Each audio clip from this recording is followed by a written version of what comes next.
Hello everyone, my name is Anil. I represent Step Ahead. Today I am at Universal College of Learning UCOL. The name of the city is Palmerston North. I am with Jane and Aya, who are the lecturers at School of Applied Science. So we are going to see the facilities around this campus. And before we start, Jane, can you please tell us a little bit about the courses in your campus?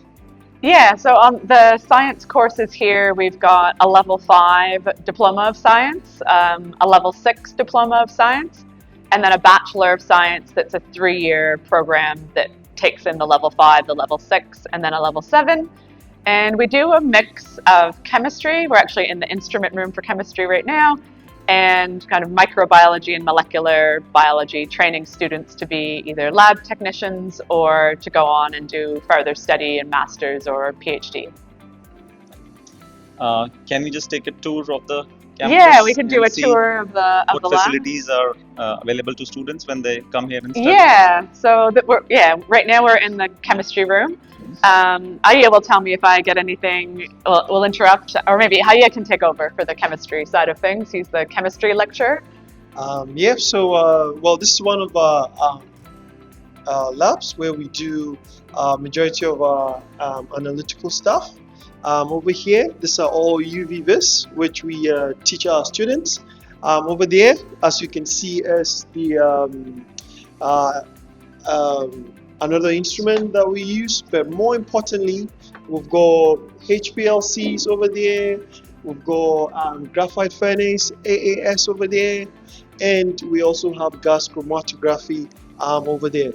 So we are actually more focused and inclined on allowing our students to participate in utilizing this equipment for their analysis.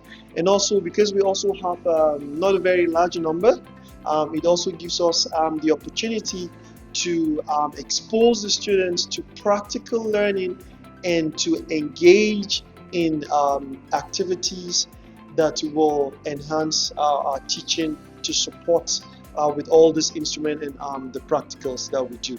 So if you're looking at coming to UCOL, this is a great place to be. Thank you so much, Aya. So I'll bring you to the molecular biology area.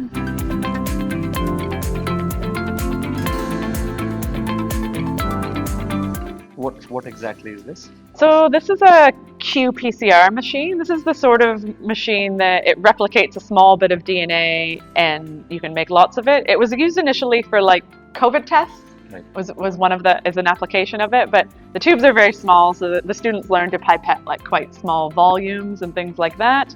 And we kind of compare these more modern molecular biology techniques to traditional microbiology techniques for detecting pathogens. So the students get very used to doing these techniques and also analyzing and thinking about which technique would be best to detect a certain either pathogen or microorganism type of thing. We've also got some other equipment in here.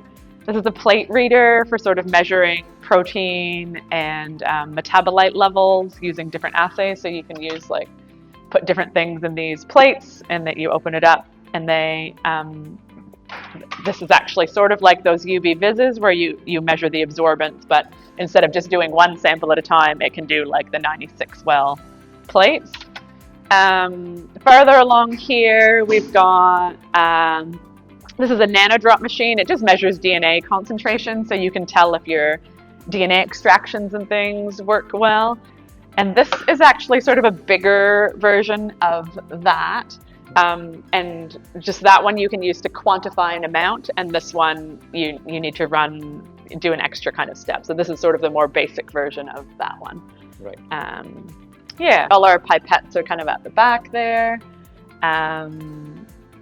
So the students mostly come here and spend most of the time here while they're doing this course? Yeah, so they'll spend 5 hours a day in the lab 4 days a week. Oh. So they'll be here from 9 until 3. A lot of times we give them about an hour for lunch. It depends on how the day is going. Right.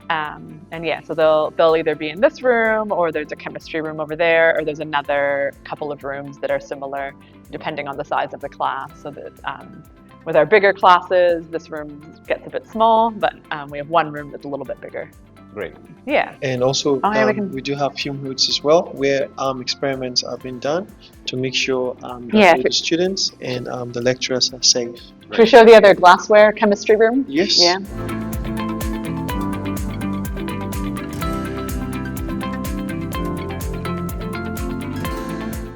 So this is another lab where we do all the analytical stuff. This room has got 4 fume hoods that are all operational. Over here, this one, that's a rotary evaporator that we use to separate stuff when we analyze them. We also have another instrument here, which is the infrared that we use to analyze literally anything that has got a chemical component. Would use this instrument to analyze. We have a set of glasswares that every student can use for analysis. And over here as well, we do have burettes and pipettes. And so the students spend actually 5 hours in here in a day just doing practical stuff. So we'll take you down to our instrument room as well. So we do most of our teaching here. We've got a projector over there, and then once we are done, and then we go on to practicals. Every student will have a lab coat, and this is where they hang their lab coats.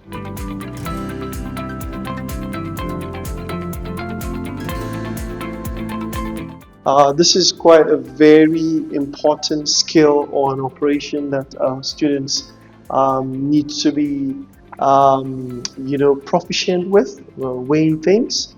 The good thing with the program is that if a student do get enrolled for either a 3-year bachelor's program, in his second year he would have the opportunity to go into the industry and spend maybe 300 hours, 300 hours as part of his qualification. Right. And so by the time he's done, not just having the knowledge, the practical skills, but even in his CV, he can actually claim that I have experience, and which, employers will always want students that, have experience or have been exposed. Yeah, that's what our our stakeholders say, that our students come in ready to work. Yep, like that so they're quite happy with them because they have all those practical skills and can just kind of start working right away. Yeah. Where sometimes the universities, they've got lots of theory, but they don't have the skills to start doing the jobs that they need right away. And you can see, like, these are multiple instruments, that students, there will be no excuse to say, I've never seen that. Exactly, or I didn't have the chance or the opportunity to use these instruments.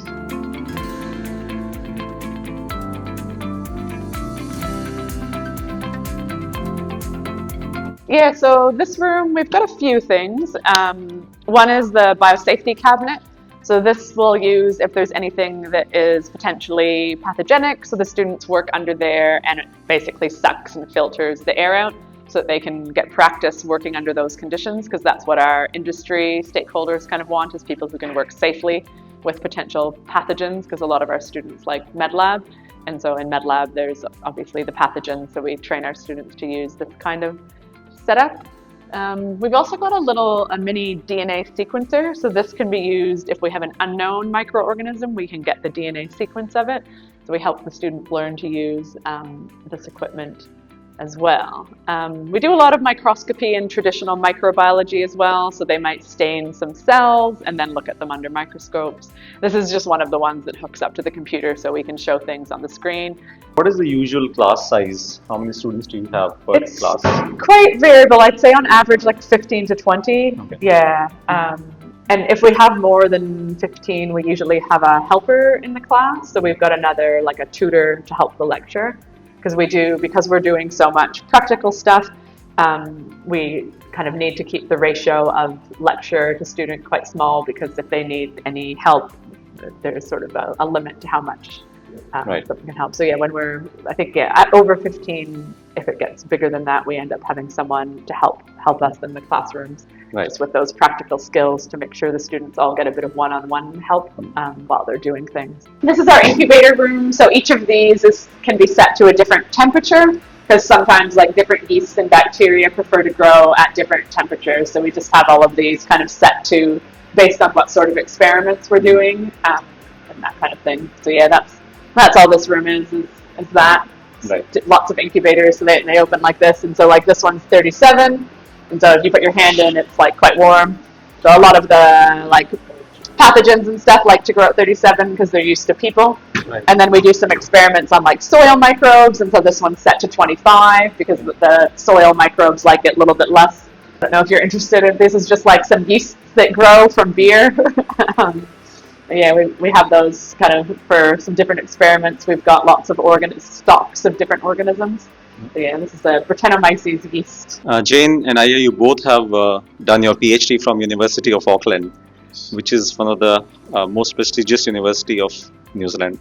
So compared to the equipment and the training that you received there, how are we at UCOL placed, our programs placed as compared to those that you've experienced at the university? Yeah, so we were both, I think, lecturers at we were lecturers or lab demonstrators at University of Auckland, so we would have seen the undergrad classes there. So if I compare undergrad to undergrad, I would say the skills here are more practical and sort of get the students really ready to work in the industry that they're in. So I think, yeah, in that way we're quite well set up for students getting jobs with the level, the various programs. Do you think so, Ian? Yeah, because to support what she said, even the feedbacks that we've had, because remember that we are sister with other providers with the industry, and the feedbacks that they've given us is like, wow, your students are quite very strong when it comes to practical, and they find it easy to transition from teaching labs to real life scenarios, and which they've actually given us very good feedback. But more importantly, like bringing our own experience, having passed through university, having passed through the same process, and then having that different perspective that we bring in, it just helps the student a lot to say. Thank you very much, Jane, and thank you very much, Aya, for showing us the labs. At Step Ahead, we have been promoting Universal College of Learning, UCOL, for a very long time, and some of our graduates are very successful. They have got jobs soon after they completed their Bachelor of Science program from here. At the moment, we are at the Applied Science Lab, and we've just gone through the campus. If anybody wants to apply for a Bachelor of Science program or even want to apply for a Diploma Level 5 in Applied Science, Step Ahead has got offices in Chandigarh and Ludhiana. You can come and meet us, and we'll help you with your admissions at Universal College of Learning. Thank you very much for watching this video.